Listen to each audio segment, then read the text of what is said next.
Hello, this is my final reflection video for the fall semester. I wanted to first talk about the inclusivity paper.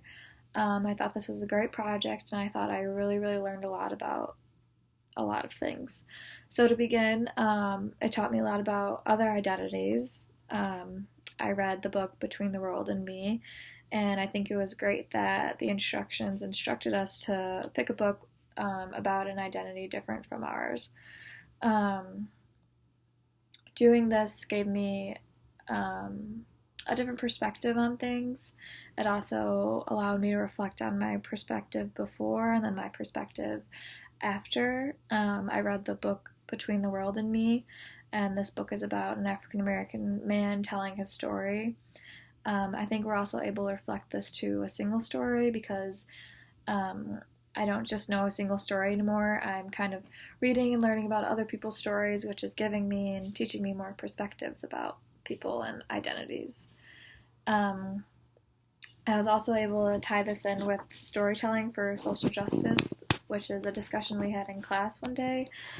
This book talked about the American Dream, which is a perfect example of a stock story just because it explains identity of white people while it stereotypes but it also takes the blame away from racism. So although it may seem like the American Dream isn't really discriminatory, it is in many ways discriminating against other identities. Um, so this project kind of taught me a weakness about myself, um, about how much knowledge I really don't have about other identities, and it also motivated me to learn more about other identities and also work with other identities. So this has been a really great project this semester, and I'm glad we did it. Another project I really enjoyed was the ethical dilemma.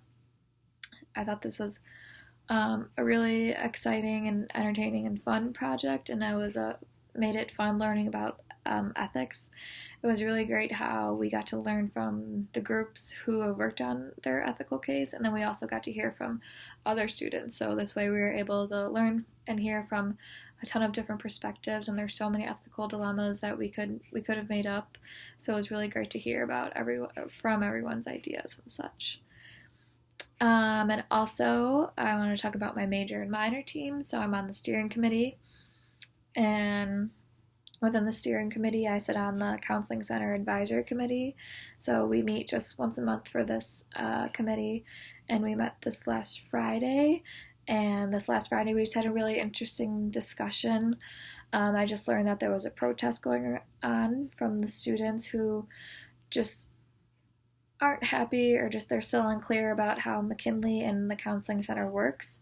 So we talked about just that we want to keep working on promoting the counseling center and promoting how to make appointments here. And we just want to make sure everyone knows this in order for them to use the counseling center to their best abilities. So this was a really interesting discussion. It was just a lot of things that I didn't know, a lot of things that we all should keep aware of, and it's just been really great to sit on that committee and share my ideas as well. And then finally, I did my last workshop on requests yesterday, and this workshop on requests was about stress management. This was a bad and a really good time to do this project. Bad because it was a workshop and a lot more work I had to do during the most stressful time of the semester, while it was good because it was on stress, therefore reminding me daily to use stress management skills and use time management skills, do self-care. So it was really great. I really do think it kind of helped me limit and manage my stress during this really stressful time of the semester. Also, this workshop taught me one of my strengths. At the beginning of the semester, I just remember being so nervous for my Tuesday at 7. And then within this Tuesday at 7, we were expecting maybe like 10 people to show up. But for this workshop on request, we knew there was going to be 73 participants. And I was barely even nervous. So I think this taught me about how I've improved and strengthened my confidence, and my facilitating skills have also improved. I've just really been able to listen well to the participants and paraphrase and summarize, and it just comes more naturally now. So I think that is now one of my strengths, and I really have been able to learn a lot this semester through all the practice and hands-on activities we've done, like the Tuesday at 7 run-throughs, and all the workshop we've requested. And yeah, it's been a great semester. Thank you.